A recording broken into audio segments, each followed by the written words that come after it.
مولا کہتے ہیں کہ تم نے یہ چڑیاں دیکھی ہیں، چھوٹی چھوٹی چڑیاں، آپ نے دیکھا صبح صبح چہچہاتی ہیں فجر کے وقت اور طلوع آفتاب پہ خاموش ہو جاتی ہیں. میں نے بہت زیادہ اس پہ غور کیا اور کئی مرتبہ اگر میں جاتا ہوں نا تو لوگوں کے کیلنڈرز ہوتے ہیں، نماز کے ٹائم ٹیبل ہوتے ہیں، اگر اختلافی ہوں تو میں اس کو نہیں فالو کرتا، چڑیوں کو فالو کر لیتا ہوں. ممکن ہی نہیں ہے صبح صادق سے پہلے بولنے لگے اور طلوع آفتاب کے بعد بولتی رہے. شروع ہی صبح صادق پہ اول فجر سے شروع کرتی ہے. پتہ نہیں لوگ ہے یا نہیں ہے، پتہ نہیں لوگ ہیں یا نہیں ہے. انسان غلطی کر جاتا ہے، یہ چڑیاں غلطی نہیں کرتی.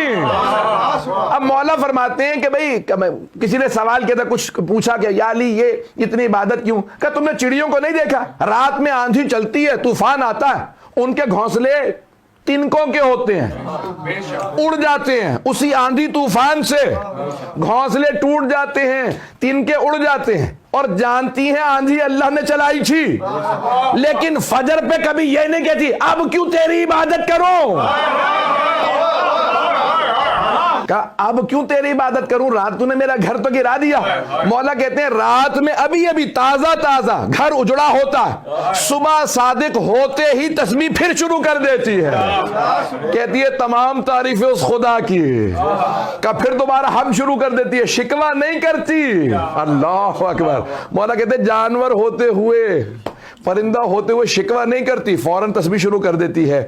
کہا کہ مولا مختلف جانوروں کی آپ نے نشانیاں بتائیں. کہا بھئی مجھے کتے کی ایک صفت بڑی پسند ہے. اور سے سنیے گا، مولا علی کا جملہ نہ ہو تو میں کبھی نہ پیش کرتا. مولا نے کہا مجھے کتے کی ایک صفت بہت پسند ہے. مولا کیا؟ کہ اس کا مالک مار مار کے اس کا برا حال کر دیتا، کونے میں بٹھا دے گا مار پیٹ کے، اتنی مار کھا کے انتظار میں رہتا ہے یہ مجھے بلائے گا کب. پتہ نہیں لوگ ہیں یا نہیں، کیونکہ آپ لوگوں نے اصل میں کبھی کتا پالا نہیں ہوگا، پتہ نہیں ہوگا، پتہ نہیں لوگ ہیں یا نہیں. مولا فرماتے ہیں جتنا مرضی مالک مار لے انتظار میں ہوتا ہے یہ بلائے گا کب، اور ایک اشارہ کر دے مالک آ جا تو فوراً آ جاتا ہے، پاؤں میں لوٹنے لگتا. یہ نہیں کہتا ابھی تو تو نے اتنا مارا تھا. مولا کہتے ہیں اللہ کو وہی بندہ پسند ہے جسے اللہ پریشانی بھیجے شکوہ نہ کرے کہ پروردگارہ تو نے دیا تھا، تو نے لیا.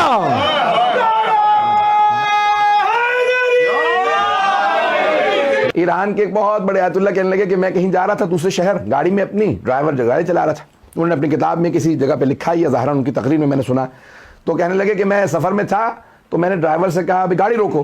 وہ گاڑی روک دی اس نے، وہ فوراً نیچے کہیں آپ نے سبزہ ہریالی ہوتی ہے وہ اتر گئے. کہا کہاں جا رہے ہیں آگا؟ کہا دیکھ نہیں رہے وہ دور ایک چرواہا سمجھتے نا، شیپرڈ، بکریاں چرانے والا، بھیڑ بکریاں چرانے والا چرواہا.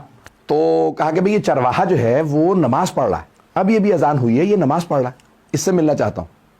دوڑتے ہوئے نیچے اترے گئے، پوچھا بھئی یہ ابھی اذان ہوئی ہے تم نے فوراً نماز شروع کر دی، اول وقت نماز کیسے سیکھی؟ دیکھا کہ چرواہا بالکل ان پڑھ ہے، الٹریٹ ہے، لکھنا پڑھنا نہیں، کچھ بھی نہیں جانتا، عالم فاضل نہیں تھا، سادہ سا آدمی، گاؤں کا دیہاتی. کہا یہ میں نے اپنی بکریوں سے سیکھا. توجہ، کہ اپنی بھیڑ بکریوں سے میں نے اول وقت نماز سیکھی ہے. کہا بھیڑ بکریوں سے کیسے سیکھی؟ اذان ابھی ہوئی ہے تم فوراً کھڑے ہو گئے. اب ہمیں تو لوگ کیا کچھ ٹائٹل دیتے ہیں، تو میں تو ابھی موٹر وے پہ سفر کر رہا تھا، تمہیں دیکھ کے فوراً گاڑی رکوائی. کیسے اس سخت گرمی کے اندر تم یہاں کھڑے نماز پڑھ رہے ہو؟ کہا آقا جب رات ہوتی ہے نا، شام ہو جاتی ہے تو میں ایک آواز دیتا ہوں، سیٹی بجاتا ہوں، میری بھیڑ بکریوں کو پہچان ہے یہ مالک ہے.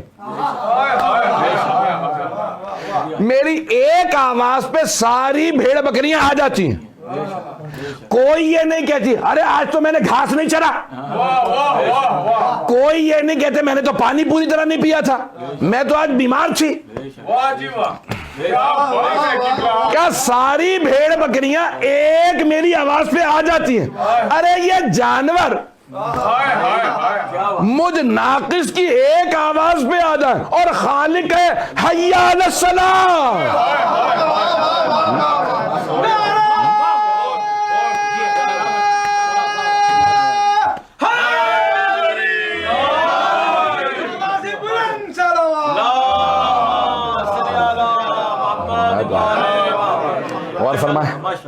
آپ نے غور فرمایا کبھی یہ ایک میری آواز پہ ساری بھیڑ بکریاں آ جاتی ہیں، میری ایک آواز پہ. کبھی یہ نہیں ہوا کہ میں جا کے کہوں کسی بکری سے پوچھنا پڑا ہو کیا بات ہے تو آج کیوں نہیں آئی؟ کسی بھیڑ نے آج تک مجھے تلاش کرنے کی مہلت نہیں دی. کہا یہ اتنے برس سے میں بکریاں چرا رہا ہوں، انہوں نے کبھی نہیں.